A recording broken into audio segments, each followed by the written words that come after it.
और जोरदार। दोनों तालियों के गड़गड़ाहट से ये दृश्य मित्रों, जितना है अंदर उतना बाहर। 3-4 लाख लोग पब्लिक बाहर जो अंदर नहीं आ पा रहे हैं।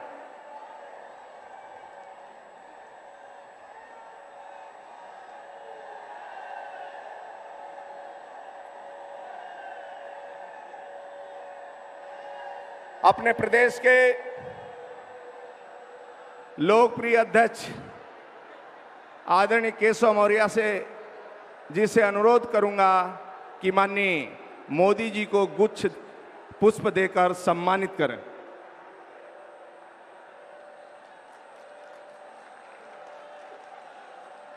माननीय केशव जी से आग्रह करूंगा माननीय गृह मंत्री आदरणीय राजनाथ सिंह जी को भी पुष्प गुच्छ से सम्मानित करें। नारा लगता रहा मित्रों, लगना चाहिए, स्वागत हो रहा है। अपने माननीय राष्ट्रीय अध्यक्ष जी माननीय अमित शाह जी को पुष्प गुच्छ से सम्मानित करें।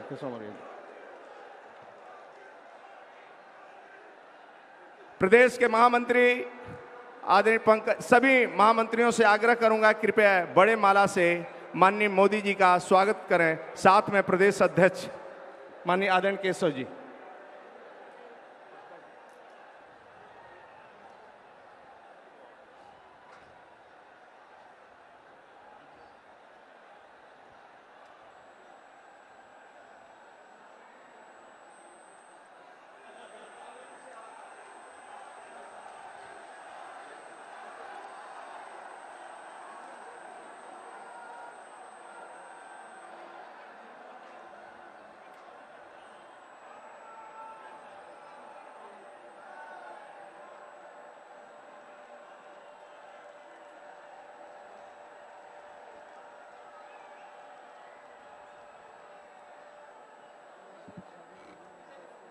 प्रदेश के अध्यक्ष आदरणीय केशव मौर्य जी से आग्रह करेंगे कि आवें और स्वागत भाषण प्रस्तुत करें। आदरणीय केशव जी तेजी के साथ। भारत माता की। जरा दोनों हाथ ऊपर उठा करके बोलिए, भारत माता की, भारत माता की जय श्री राम। भारत के यशस्वी प्रधानमंत्री, जन जन के नायक, उत्तर प्रदेश के माननीय सांसद, प्रधानमंत्री माननीय श्री नरेंद्र मोदी जी, जो भारत ही नहीं बल्कि विश्व के सबसे शक्तिशाली नेता के रूप में हम सबको आशीर्वाद देते हैं, ऐसे माननीय प्रधानमंत्री जी का मैं संपूर्ण उत्तर प्रदेश की ओर से और लखनऊ में उत्तर प्रदेश के कोने कोने से आए, बूथ से लेकर के प्रदेश तक के सभी कार्यकर्ताओं की ओर से हृदय से आपका स्वागत करता हूं, अभिनंदन करता हूं, वंदन करता हूं। मंच पर विराजमान भारतीय जनता पार्टी, जो विश्व की सबसे बड़ी पार्टी है, के राष्ट्रीय अध्यक्ष और हम सबके नेता, जिनका उद्बोधन आप सब सुन चुके हैं, माननीय श्री अमित शाह जी का भी मैं संपूर्ण उत्तर प्रदेश की ओर से, संपूर्ण उत्तर प्रदेश भारतीय जनता पार्टी की ओर से बहुत बहुत स्वागत करता हूं। मंच पर विराजमान लखनऊ के लोकप्रिय सांसद, उत्तर प्रदेश के पूर्व मुख्यमंत्री, पूर्व राष्ट्रीय अध्यक्ष माननीय श्री राजनाथ सिंह जी का मैं इस लखनऊ की धरती पर उत्तर प्रदेश भारतीय जनता पार्टी की ओर से हृदय से स्वागत एवं अभिनंदन करता हूं। मंच पर विराजमान आदरणीय दीदी उमा भारती जी, आदरणीय कलराज मिश्र जी और प्रदेश राष्ट्रीय उपाध्यक्ष और प्रदेश के प्रभारी माननीय श्री ओम प्रकाश माथुर जी का, और मंच पर बैठे हुए आदरणीय माननीय रामलाल जी सहित सभी वरिष्ठ हमारे केंद्र सरकार के मंत्री सभी माननीय राष्ट्रीय पदाधिकारी, प्रदेश पदाधिकारी और मंच पर विराजमान सभी वरिष्ठ नेताओं और सामने बैठे हुए लाखों की संख्या में कार्यकर्ताओं का मैं बहुत बहुत स्वागत अभिनंदन करता हूं। क्योंकि हम सबको माननीय प्रधानमंत्री जी को सुनना है। 2017 में उत्तर प्रदेश के अंदर जो शुरू हो गया है, भारत चुनाव होने जा रहे हैं, सपा बसपा को उखाड़ फेंकने का संकल्प अनेक कार्यक्रमों के माध्यम से आप सब लोगों ने लिया है। आज यहां मैं शायद यह कह सकता हूं पूरे विश्वास के साथ कि कोई उत्तर प्रदेश का ऐसा बूथ नहीं होगा जिस बूथ का प्रतिनिधि स्वरूप यहां पर हमारा कार्यकर्ता आज उपस्थित नहीं हुआ है। मैं कार्यकर्ता बंधुओं को इतना ही विश्वास दिलाना चाहता हूं, कार्यकर्ता का सम्मान भारतीय जनता पार्टी की सर्वोच्च प्राथमिकता है। मैं सभी कार्यकर्ताओं को यह भी मैं जानता हूं, उत्तर प्रदेश के अंदर सपा और बसपा की लगातार सरकारों में हमारे कार्यकर्ताओं के खिलाफ फर्जी मुकदमे लिखे जाने के बहुत काम हुए हैं। मैं आप सभी कार्यकर्ताओं को विश्वास दिलाना चाहता हूं, जो असली अपराधी थे सपा बसपा के, उनके खिलाफ तो मुकदमे लिखे गए क्या? नहीं लिखे गए। लेकिन जब भारतीय जनता पार्टी की सरकार आएगी तो असली अपराधियों के खिलाफ जरूर मुकदमे लिखे जाएंगे, और चाहे वो सपाई हो चाहे बसपाई हो, उनको जेल की हवा भी खाना जरूर पड़ेगा। मैं आप सब लोगों के सामने आज यही संकल्प कराने के लिए कि आप सब अपने अपने बूथ पर कमल खिलाएंगे, दोनों हाथ ऊपर उठा करके तालियों की गड़गड़ाहट के साथ संपूर्ण राष्ट्रीय नेतृत्व है और जोर से गड़गड़ाहट के साथ कमल खिलाएंगे।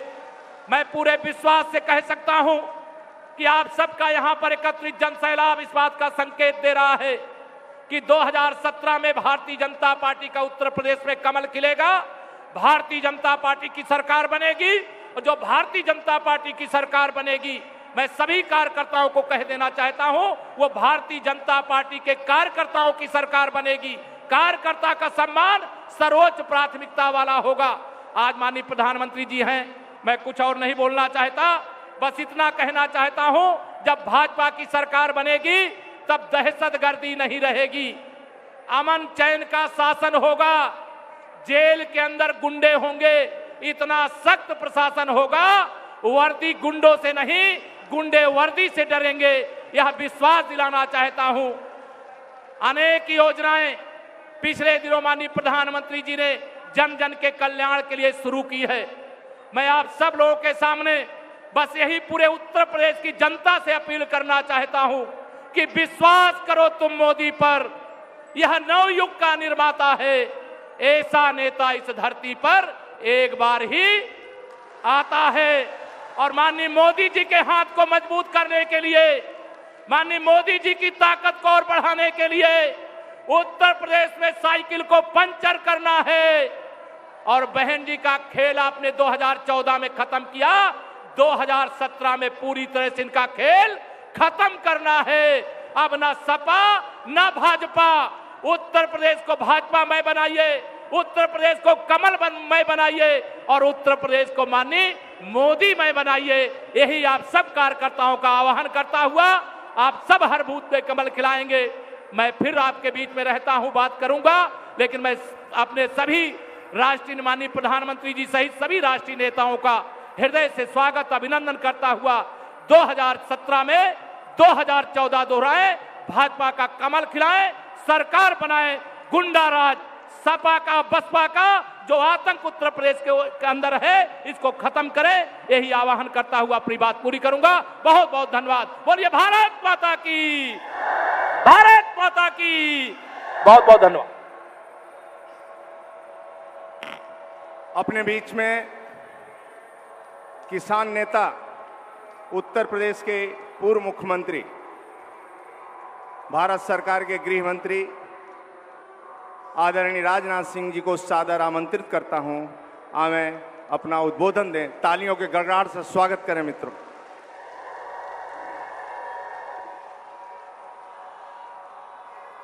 सारी दुनिया में भारत का मस्तक ऊंचा करने वाले हमारे यशस्वी प्रधानमंत्री जी और हमारे भारतीय जनता पार्टी के राष्ट्रीय अध्यक्ष माननीय अमित शाह जी, उत्तर प्रदेश के प्रभारी राष्ट्रीय उपाध्यक्ष श्रीमान ओम माथुर जी, बहन उमा भारती जी, आदरणीय कल्लाद जी मिश्र, योगी आदित्यनाथ जी, एवं यहाँ मौजूद मेरे सभी सम्मानित बहनों एवं भाइयों,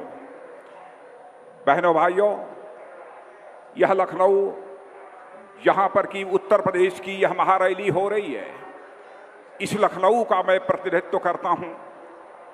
और आज हमारे यशस्वी प्रधानमंत्री आदरणीय नरेंद्र मोदी जी यहाँ पर उपस्थित हैं, इसलिए एक बार मैं आप सबसे अनुरोध करना चाहूँगा, हाथ उठाकर तालियों की गड़गड़ाहट के बीच हमारे यशस्वी प्रधानमंत्री का हार्दिक अभिनंदन करें, उनका स्वागत करें। मेरे बहनों भाइयों,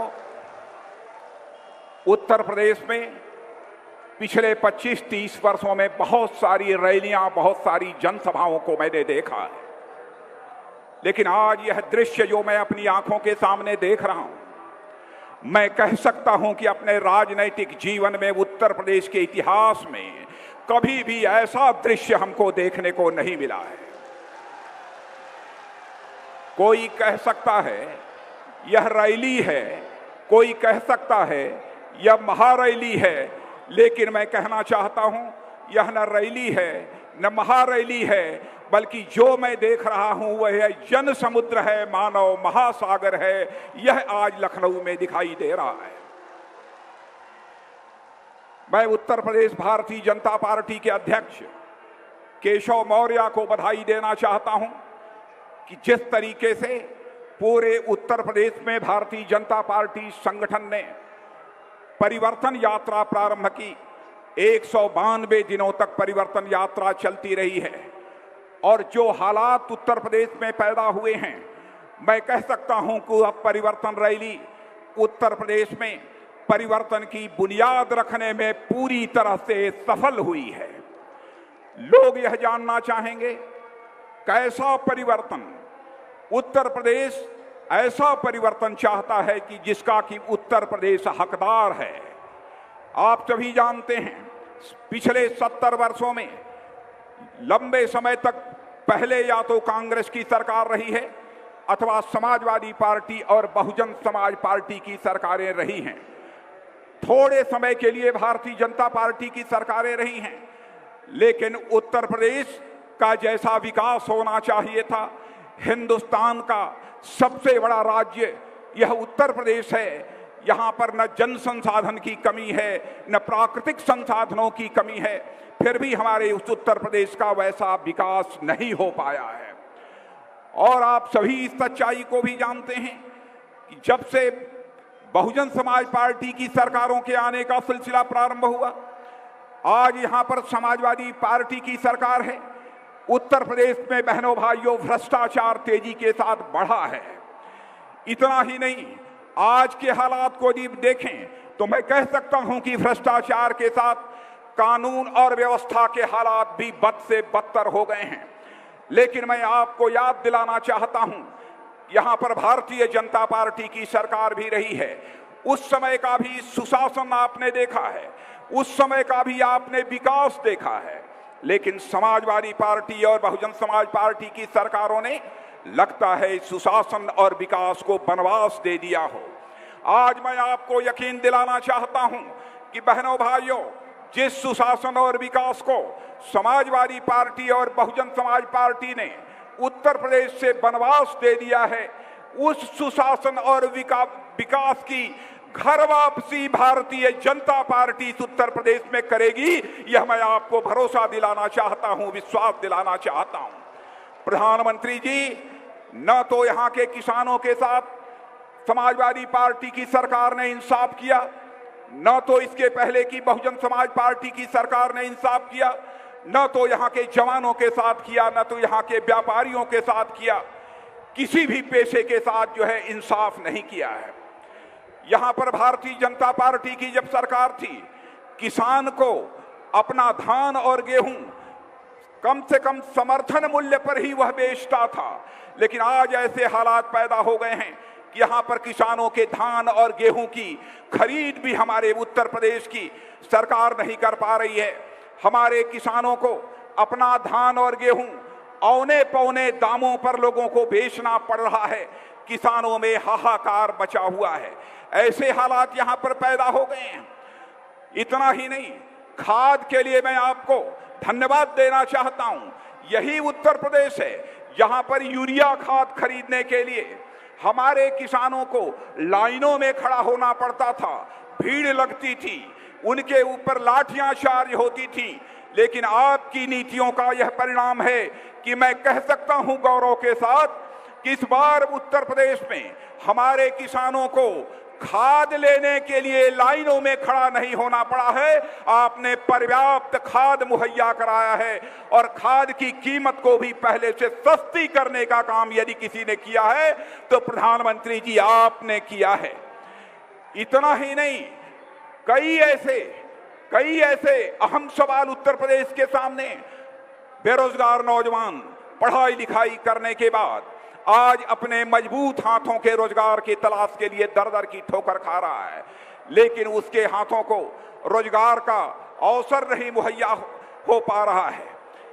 गन्ना किसानों का जहां तक सवाल है, गन्ना किसानों का 9,000 करोड़ रुपया का बकाया था, लेकिन उत्तर प्रदेश सरकार चुप्पी साधे हुए बैठी थी।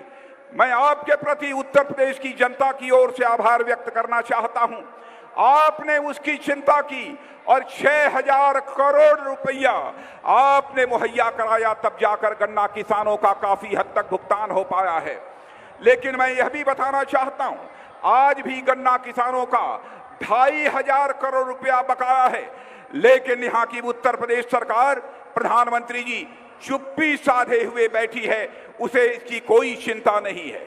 आभार आपके प्रति इसलिए भी व्यक्त करना चाहता हूं कि उत्तर प्रदेश की किसानों की चिंता करते हुए आपने प्रधानमंत्री फसल बीमा योजना जो तैयार की, इस उत्तर प्रदेश में प्रदेश सरकार को जिस प्रभावी तरीके से लागू करना चाहिए था, प्रदेश सरकार ने आज तक उसे प्रभावी तरीके से लागू नहीं किया है।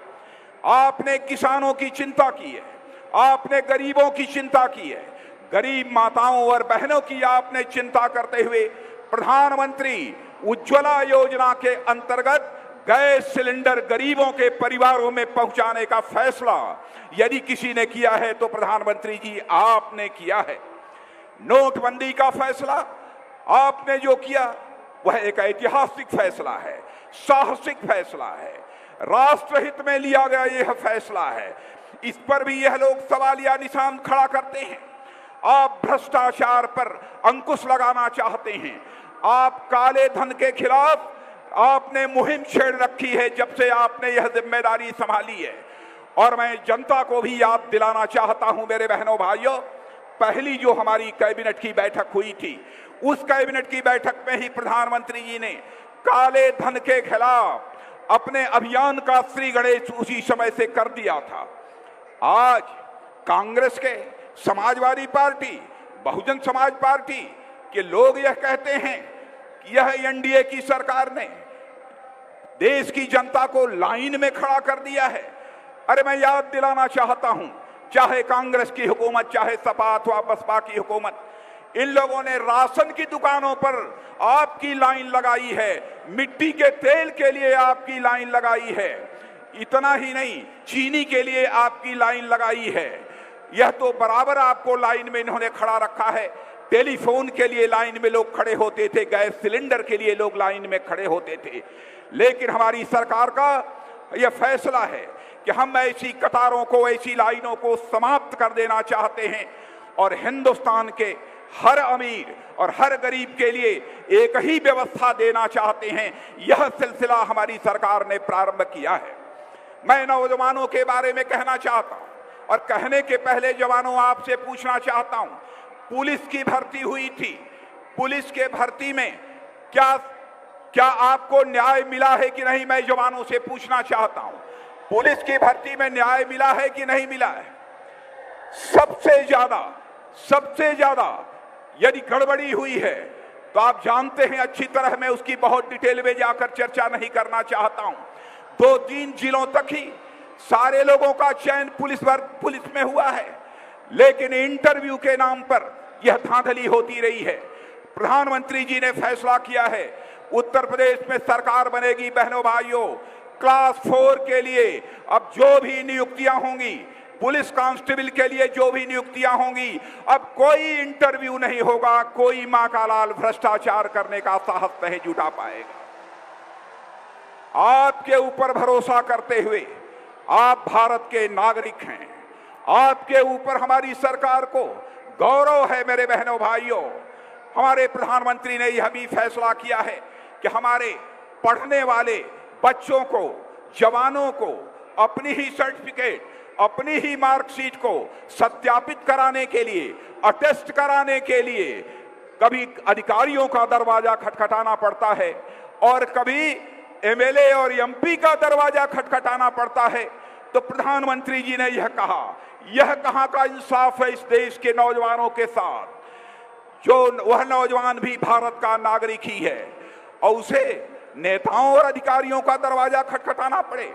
यह फैसला किया, यदि आप अपनी मार्कशीट अथवा सर्टिफिकेट को अटेस्ट कराना चाहते हैं तो मेरे बहनों भाइयों, अब आपको अधिकारियों और नेताओं का दरवाजा नहीं खटखटाना पड़ेगा, बल्कि उस पर आप स्वयं लिख देंगे कि मैं सत्यापित करता हूं और नीचे आप हस्ताक्षर कर देंगे, वह सत्यापित मान लिया जाएगा। इस प्रकार के इतने बड़े बड़े प्रक्रियात्मक परिवर्तन हमारे प्रधानमंत्री ने प्रारंभ किया है। और मैं कहना चाहता हूं कि मेरे बहनों भाइयों, हम लोग केवल सत्ता परिवर्तन नहीं चाहते थे, यही मैदान है। प्रधानमंत्री जी भी चुनाव के दौरान आए थे, मैं भी यहीं पर आया था। प्रधानमंत्री जी ने कहा था, हम केवल सत्ता का परिवर्तन नहीं चाहते हैं, बल्कि हम व्यवस्था का परिवर्तन चाहते हैं। व्यवस्था परिवर्तन का सिलसिला भी इस हिंदुस्तान में मेरे बहनों भाइयों प्रारंभ हुआ है। आज उत्तर प्रदेश में जैसे हालात हैं, सपा, बसपा, कांग्रेस सभी डरे हुए हैं, गठबंधन की जुगाड़ में लगे हुए हैं।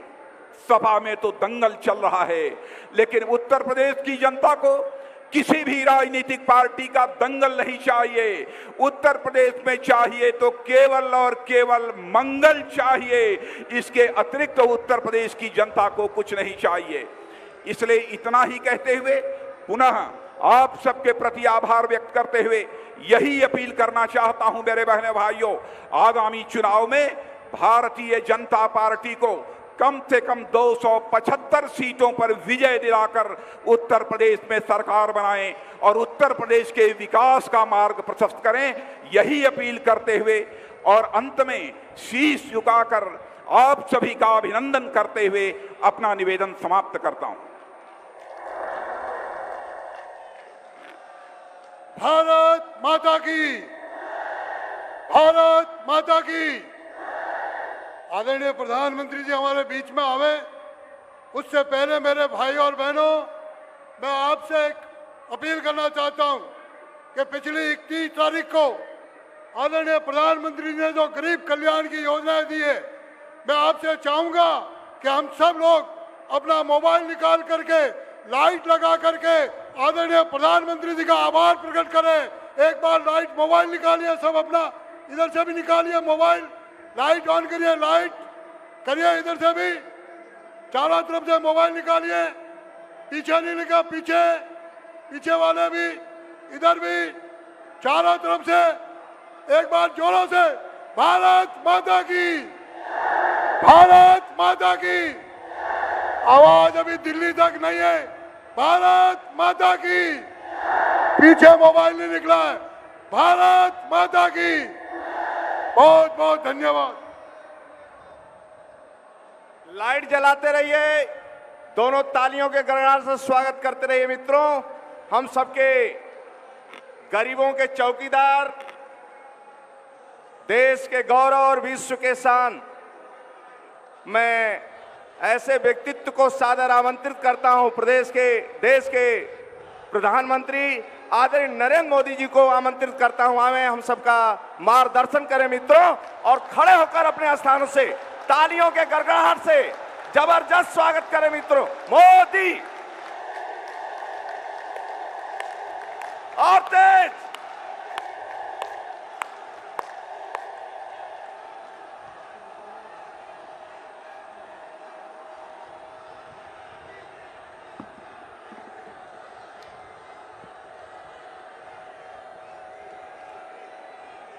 भारत माता की, भारत माता की। मंच पर विराजमान भारतीय जनता पार्टी के राष्ट्रीय अध्यक्ष श्रीमान अमित भाई शाह, हमारे देश के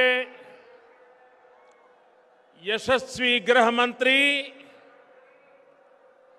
और इसी शहर के प्रतिनिधि श्रीमान राजनाथ सिंह जी,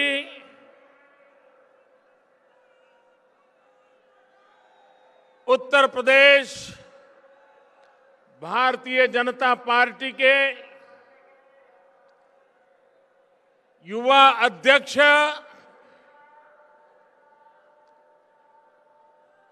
श्रीमान केशव जी मौर्य, मंच पर विराजमान सभी वरिष्ठ महानुभाव और विशाल संख्या में पधारे हुए मेरे प्यारे भाइयों और बहनों,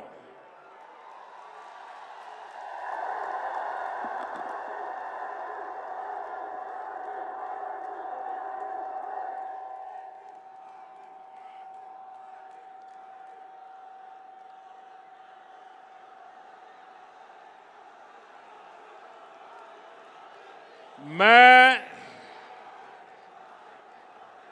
कई वर्षों से राजनीति में हूं।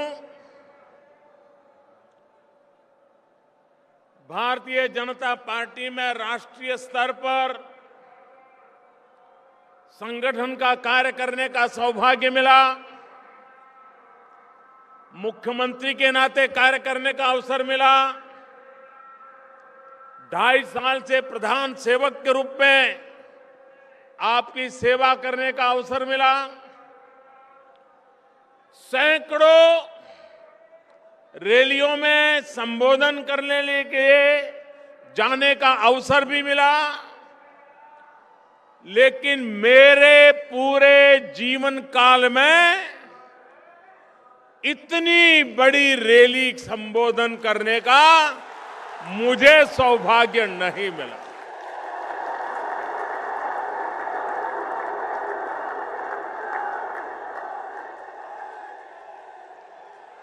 मैं स्वयं जब लोकसभा का चुनाव लड़ रहा था तब भी हिंदुस्तान के किसी कोने में ऐसा विराट दृश्य देखने का सौभाग्य मुझे नहीं मिला।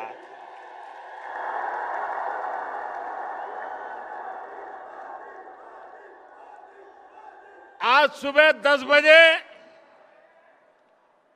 दिल्ली में मेरी एक मीटिंग चल रही थी,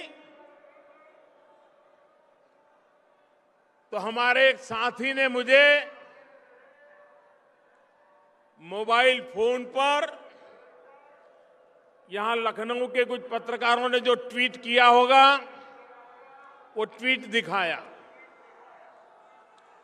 उसमें सारे फोटो थे यहां की भीड़ के। तो मैंने ऑफिस के लोगों को बुलाया। मैंने कहा, भाई कहीं गलती तो नहीं हो रही है? ये 10 बजे इतनी भीड़ आ गई है, हमारी तो 2 मीटिंग बाकी है, निकलने का समय देर से है। जरा लखनऊ फोन करके पूछो कहीं हम तो लेट नहीं हो रहे हैं। 10 बजे से भाइयों बहनों इतनी बड़ी तादाद में आप हमें आशीर्वाद देने के लिए आए। मैं आपका हृदय से अभिनंदन करता हूं, आपका आभार व्यक्त करता हूं।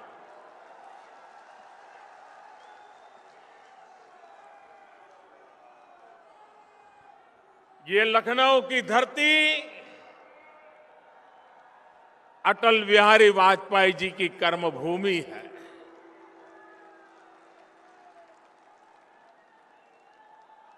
अटल जी जैसे अनेक महापुरुषों ने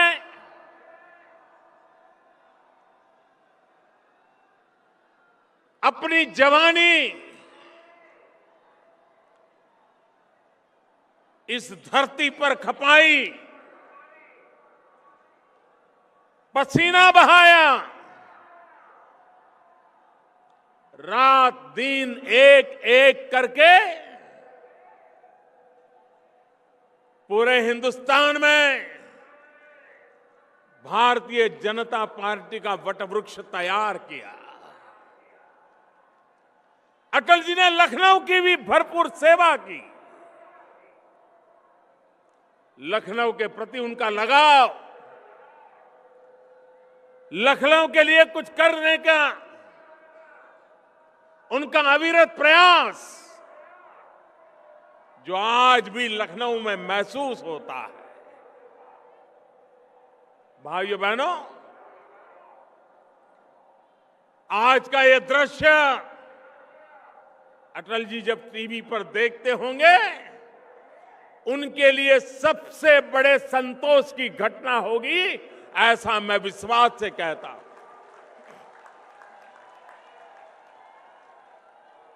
राजस्थान में गवर्नर के रूप में सेवा कर रहे इसी उत्तर प्रदेश के पूर्व मुख्यमंत्री श्रीमान कल्याण सिंह जी अगर आज जयपुर में ये टीवी पर नजारा देखते होंगे तो हम सबको वो वहां से आशीर्वाद देते होंगे। भाइयों बहनों, आपने कमाल कर दिया है, आज कमाल कर दिया।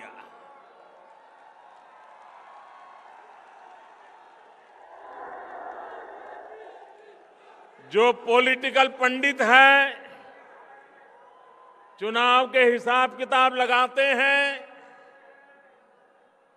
उत्तर प्रदेश का चुनाव किस दिशा में जाएगा, उसका हिसाब किताब जो लगा रहे हैं, ये रैली देखने के बाद अब किसी को मेहनत नहीं करनी पड़ेगी कि चुनाव में होने वाला क्या है।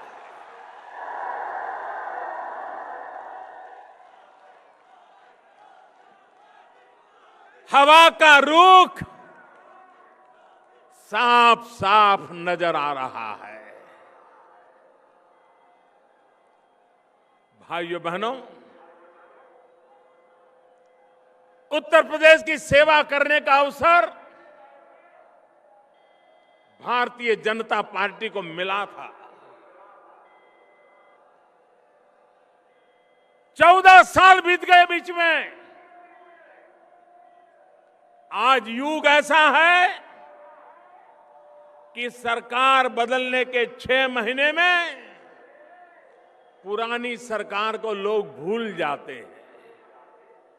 लेकिन आज मैं बड़े गर्व के साथ कह सकता हूं, बड़े संतोष के साथ कह सकता हूं कि कल्याण सिंह जी के नेतृत्व में, राम प्रकाश जी के नेतृत्व में, राजनाथ जी के नेतृत्व में भारतीय जनता पार्टी की जो सरकार चली, आज 14 साल के बाद भी उत्तर प्रदेश के लोग उसे याद करते हैं और वर्तमान सरकारों के साथ उसकी तुलना करते थे। भाइयों बहनों, कुछ लोग कहते हैं, मैं भी 2-3 दिन पहले टीवी पर मेरी नजर गई और वो कह रहे थे बीजेपी का 14 साल का वनवास खत्म होगा। भाइयों बहनों, मुद्दा बीजेपी के वनवास का नहीं है। कितने साल हम रहे, कितने साल निकल गए, भारतीय जनता पार्टी इस तराजू से कभी राजनीति को नहीं तोलती है। और इसलिए मुद्दा बीजेपी के 14 साल के वनवास का नहीं है। मुद्दा 14 साल के लिए उत्तर प्रदेश में विकास का वनवास हो गया है। विकास का वनवास हो गया है। विकास आया नहीं भाइयों बहनों। 14 साल के बाद फिर एक बार उत्तर प्रदेश की धरती पर विकास का नया अवसर आने का ये नजारा मैं देख रहा हूं भाइयों बहनों। देश के प्रधानमंत्री के रूप में राजनीतिक दृष्टि से तो आपने मुझे उत्तर प्रदेश से एमपी बनाया। ये उत्तर प्रदेश ने जी भर करके मेरी मदद की। उसके कारण 30 साल के बाद देश को पूर्ण बहुमत की सरकार मिली। लेकिन भाइयों बहनों, इसलिए उत्तर प्रदेश में बीजेपी की सरकार हो, इतना सीमित विचार मैं नहीं रखता हूं। मेरी सोच हिंदुस्तान के संदर्भ में है।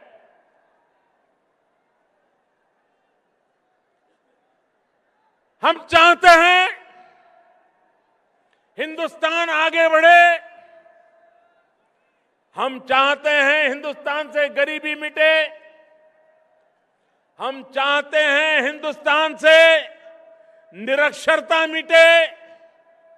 हम चाहते हैं हिंदुस्तान से बीमारी मिटे। भाइयों बहनों, ये हिंदुस्तान का सपना तब तक पूरा नहीं होता जब तक उत्तर प्रदेश में से ये सारी कठिनाइयां दूर न हो। और इसलिए हिंदुस्तान का भाग्य बदलने के लिए पहली शर्त है कि हमें उत्तर प्रदेश का भाग्य बदलना पड़ेगा। और इसलिए भाइयों बहनों, भारत को आगे बढ़ना है तो उत्तर प्रदेश का आगे बढ़ना बहुत आवश्यक है। भाइयों बहनों, उत्तर प्रदेश के लोग राजनीतिक दृष्टि से बहुत ही समझ रखने वाले लोग हैं। उनकी विवेक बुद्धि दूध का दूध और पानी का पानी भली भांति अलग करने का सामर्थ्य रखती है। भाइयों बहनों, किसी समय जरूरी रहा होगा जात पात के प्रभाव, किसी समय आवश्यक रहा होगा अपने पराये का खेल। ये सब आप देख चुके हैं। उत्तर प्रदेश की जनता ये सब कुछ सहन कर चुकी है। एक बार मेरे उत्तर प्रदेश के भाइयों बहनों, एक बार अपने पराये से ऊपर उठ करके, जात पात से ऊपर उठ करके सिर्फ और सिर्फ उत्तर प्रदेश के विकास के लिए चुनाव में वोट कीजिए। आप देखिए उत्तर प्रदेश बदलता है कि नहीं बदलता।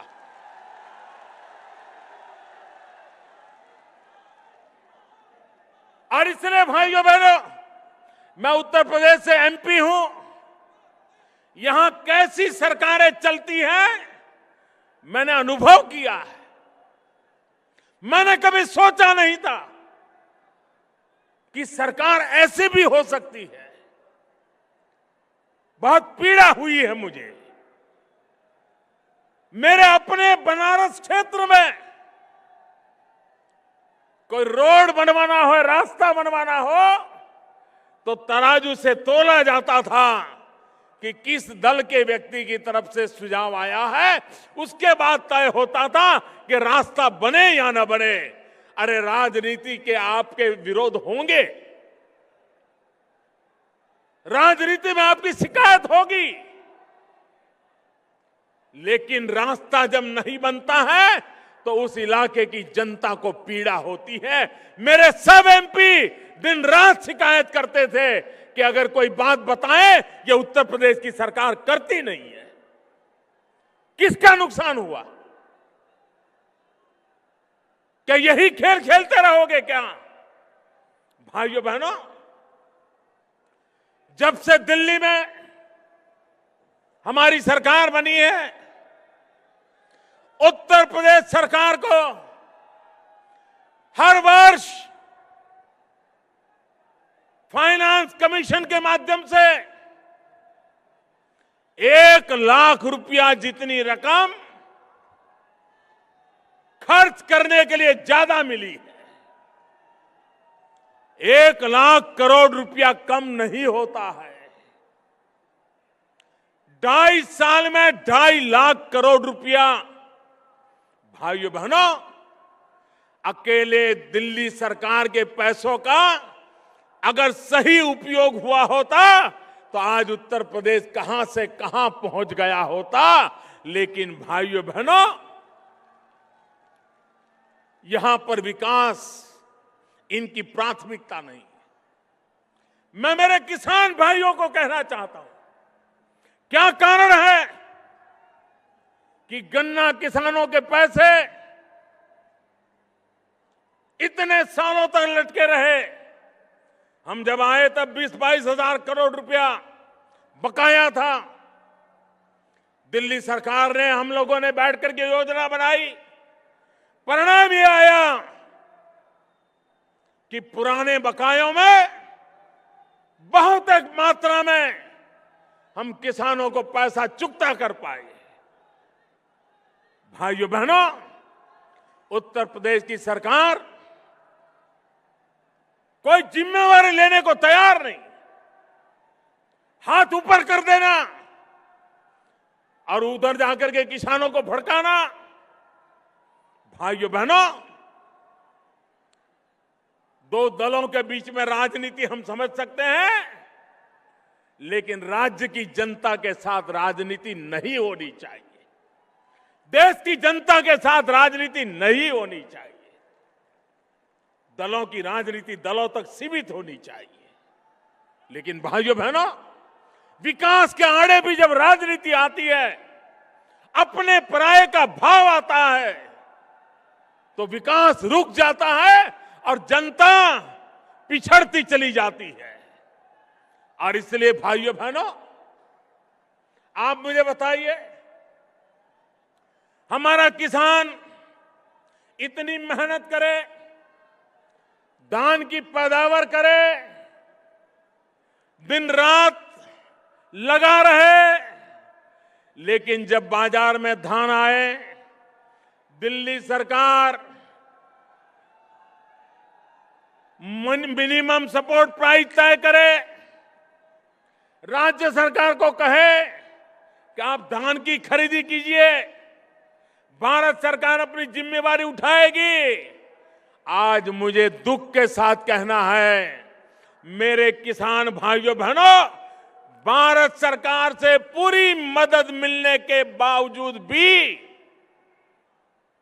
ये उत्तर प्रदेश की सरकार को किसानों के धान की खरीदी की फुर्सत नहीं है। हमने इस बार पल्सिस में, दाल में सरकार की तरफ से बहुत मदद की, ताकि हमारा किसान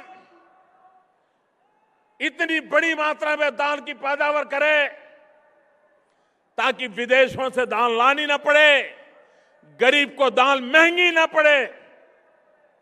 और मेरे देश के किसानों ने और फसलों को छोड़ करके दिल्ली सरकार के कहने पर दाल की बुआई की, दाल की पैदावार हुई, लेकिन ये उत्तर प्रदेश की सरकार है उसे भी खरीदने को तैयार नहीं है। भाइयों बहनों, किसानों की ये हालत हमें मंजूर नहीं है। ये स्थिति बदलनी चाहिए और स्थिति बदलने के लिए परिवर्तन आवश्यक है और इसीलिए ये परिवर्तन यात्रा लेकर के पूरा उत्तर प्रदेश एक संकल्प के साथ निकल पड़ा है। भाइयों बहनों,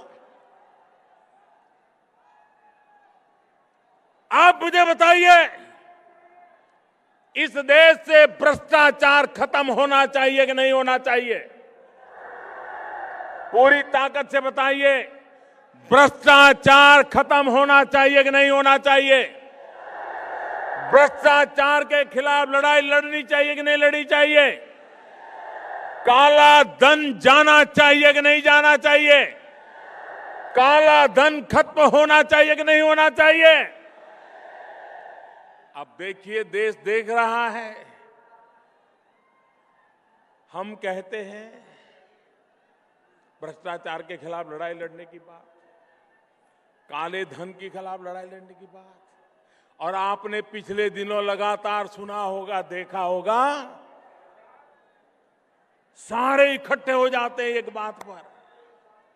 आपने कभी सपा बसपा को एक साथ देखा है? अगर सूरज निकलता है, अगर सपा वाला बोलेगा कि सूरज निकला है तो बसपा वाला बोलेगा नहीं, सूरज गल रहा है। इतना दोनों के बीच में झगड़ा है कि नहीं है? विरोध है कि नहीं है? इतने सालों के बाद एक मुद्दे पर दोनों इकट्ठे हो गए। दोनों इकट्ठे हो गए, दोनों मिलकर के कह रहे हैं कि मोदी को बदलो, मोदी को हटाओ। मोदी कह रहा है नोट बदलो, काला धन हटाओ। निर्णय आपको करना है, निर्णय आपको करना है भाइयों बहनों। वो कहते हैं मोदी हटाओ, मैं कहता हूं काला धन हटाओ। वो कहते हैं मोदी हटाओ, मैं कहता हूं भ्रष्टाचार हटाओ। देश की जनता को तय करना है कि हमें क्या करना है।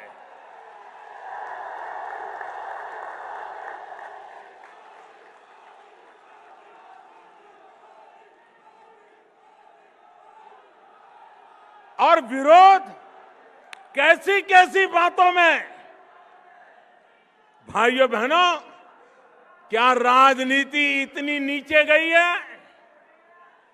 हमें तो आज इस पार्क में आकर के भीमराव अंबेडकर को प्रणाम करना, रमाबाई को प्रणाम करना, हमें गर्व महसूस होता है। लेकिन भाइयों बहनों, अभी 2-3 दिन पहले हमने एक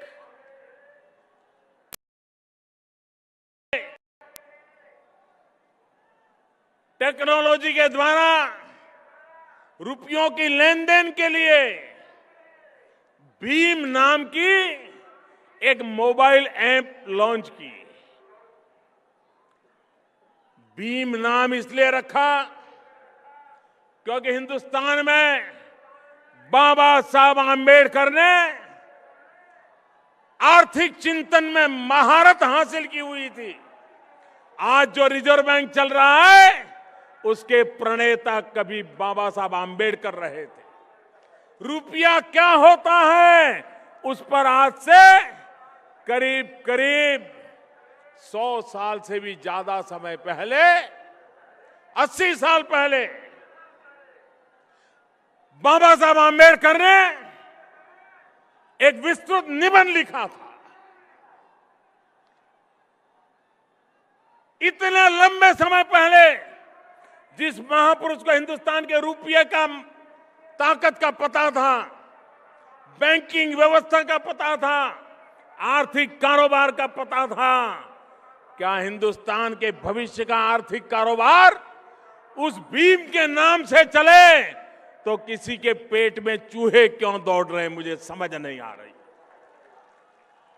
मैं चाहूंगा हम गांव गांव घर घर जाकर के लोगों को समझाएं, जिसके भी हाथ में मोबाइल फोन हो भीम ऐप को डाउनलोड करे और भीम को याद करते हुए हर घर में भीम का स्मरण हो। ये करके दिखाएं हम। भीमराव अंबेडकर को इससे बड़ी कोई श्रद्धांजलि नहीं हो सकती। भाइयों बहनों, एक तरफ उत्तर प्रदेश की जनता परिवर्तन के लिए कृत संकल्प है, फैसला कर चुकी है और परिवर्तन निश्चित है। भाइयों बहनों, कुछ दल ऐसे हैं जिनका उत्तर प्रदेश में अता पता ही नहीं है। एक दल ऐसा है जो अपने बेटे को प्रस्थापित करने के लिए पिछले 15 साल से कोशिश कर रहा है, लेकिन अभी तक कहीं दाल गलती नजर नहीं आ रही। दूसरा दल ऐसा है, वो इस चिंता में है कि पैसे कहां रखे, वो पैसे बचाने में लगे हैं। दूर दूर की बैंक खोज रहे हैं, जिन बैंकों में पैसे जमा करके निकल जाए, बच जाए। तो एक दल पूरी तरह पैसों को बचाने में लगा हुआ है और तीसरा दल है जो पूरी ताकत परिवार का क्या होगा उसमें लगे हुए हैं। अब उत्तर प्रदेश की जनता को तय करना है कि पैसे के लिए, पैसों को बचाने के लिए पूरी पार्टी जहां लगी हुई है, वो उत्तर प्रदेश को बचा पाएंगे क्या? जो पूरी पार्टी परिवार के उसमें लपट गई है, क्या वो उत्तर प्रदेश को बचा पाएंगे क्या? भाइयों बहनों, आज एक तरफ पैसे बचाने वाली पार्टी, एक तरफ परिवार में उलझी पार्टी, एकमात्र पार्टी भारतीय जनता पार्टी है जो उत्तर प्रदेश को बचाने के लिए आई है। किसी को पैसे बचाने हैं, किसी को परिवार कब्जे करना है। हम ही हैं जिन्हें सिर्फ और सिर्फ उत्तर प्रदेश बचाना है। और इसलिए मैं उत्तर प्रदेश वासियों को कहने आया हूं कि इस परिवर्तन और आधा अधूरा मत करना। भारी बहुमत से आप भारतीय जनता पार्टी को विजयी बनाइए। आप मुझे बताइए भाइयों, आज देश में सरकार खुद निर्णय कर पाती है कि नहीं कर पाती है? आज इस देश का ऐसा प्रधानमंत्री है, 30 साल के बाद देश को ऐसी सरकार मिली है जिसका हाईकमांड सिर्फ और सिर्फ हिंदुस्तान के 125 करोड़ नागरिक है, दूसरा उसका कोई हाईकमांड नहीं है। किसी के घर जाकर के उसको सर झुकाना नहीं पड़ रहा है। 125 करोड़ देशवासी यही उसके मालिक है, वही उससे जवाब मांग सकते हैं। पहली बार देश को 30 साल के बाद ऐसी सरकार मिली है और उसका कारण आपने पूर्ण बहुमत से सरकार बनाई। उत्तर प्रदेश में भी आधा अधूरा कुछ मत करना, भारी बहुमत के साथ उत्तर प्रदेश में सरकार बनाना, ताकि उत्तर प्रदेश के भाग्य को बदलने के लिए कोई रुकावट ना आए। दिल्ली की ताकत पूरी तरह आपके साथ आए।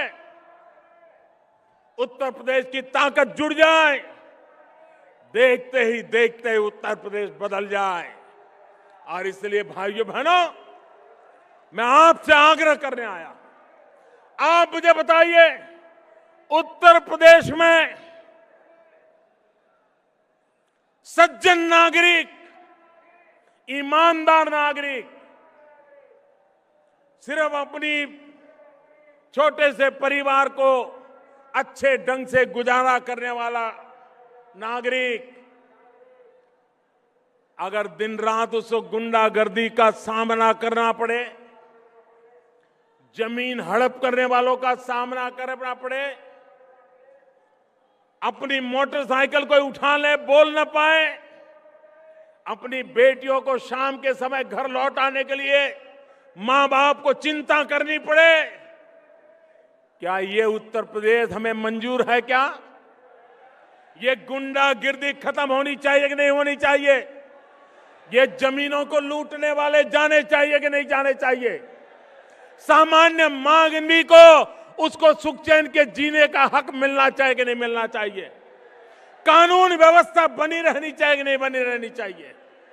भाइयों बहनों, भारतीय जनता पार्टी ने उत्तर प्रदेश की धरती पर जब सरकारें थी, ये करके दिखाया है। और मैं आपको भरोसा देता हूं, हमें अवसर दीजिए, हम इस गुंडागिर्दी को खत्म करके रहेंगे। आपको सुख चैन की जिंदगी जीने का हम वादा करते हैं।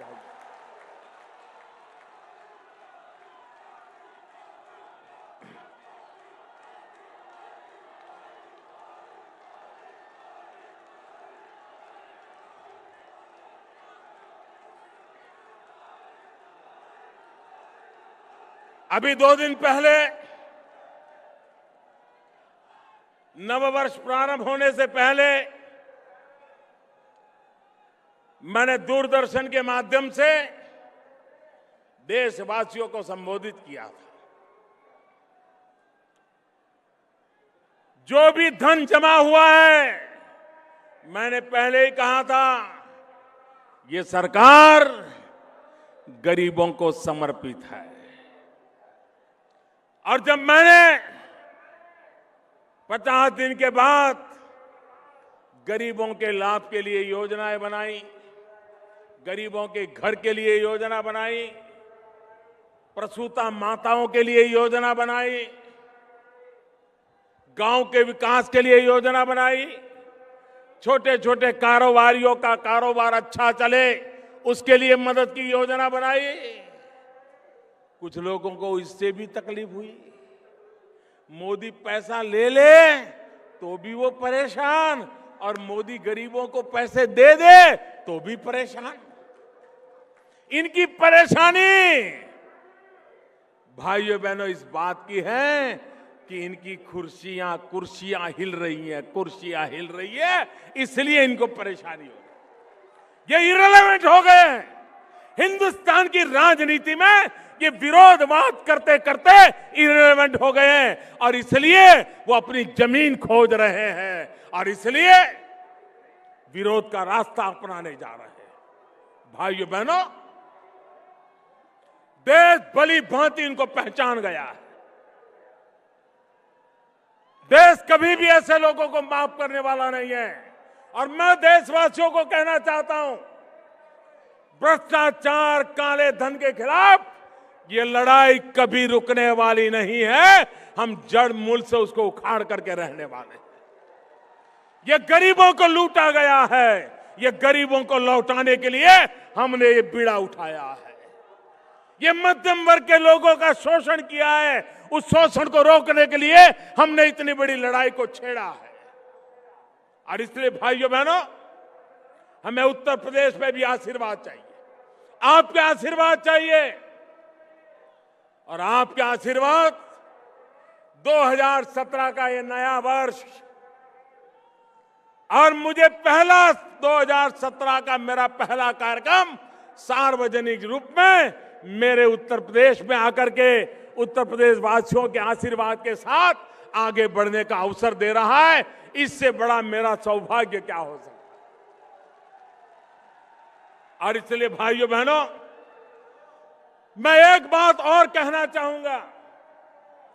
विशेषकर भारतीय जनता पार्टी के कार्यकर्ताओं को कहना चाहूंगा, और दलों के लिए ये चुनाव होगा,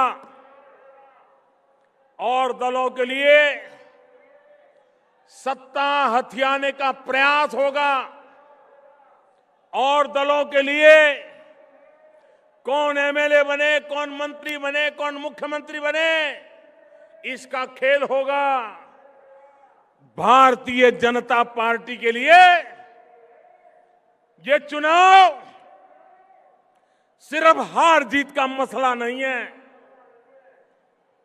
भारतीय जनता पार्टी के लिए 2017 का उत्तर प्रदेश का चुनाव एक जिम्मेवारी का काम है, जिम्मेवारी का काम। हमारे ऊपर जिम्मेवारी आने वाली है। हमें अपने आप को जिम्मेवारी निभाने के लिए योग्य बना करके आगे बढ़ना है, और इसलिए बहुत बड़ी जिम्मेवारी, और उत्तर प्रदेश की जिम्मेवारी सिर्फ उत्तर प्रदेश से नहीं, उत्तर प्रदेश का प्रभाव पूरे हिंदुस्तान पे होता है।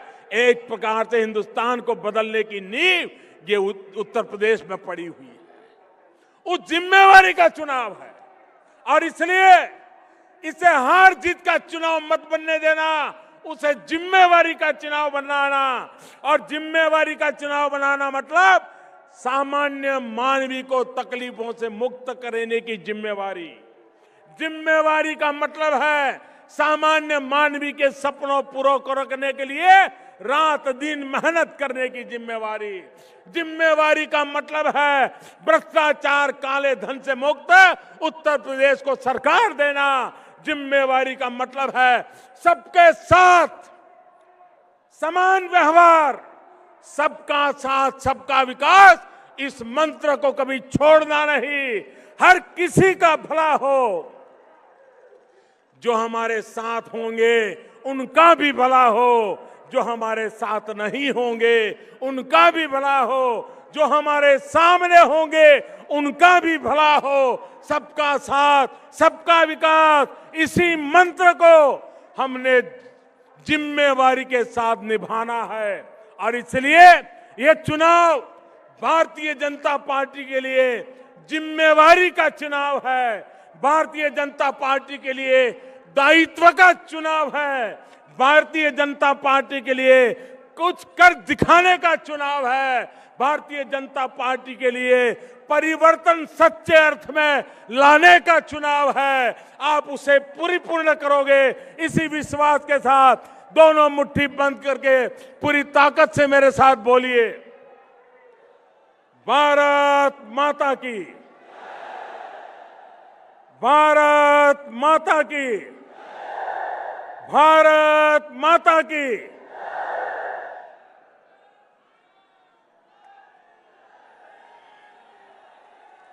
तालियों की जोरदार नारा के साथ मित्रों,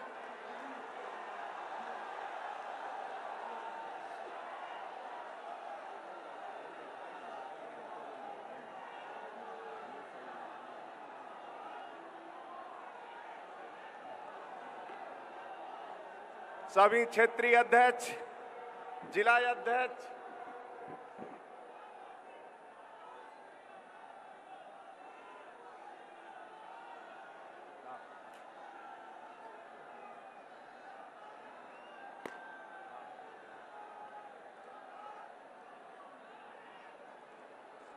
ले लिया।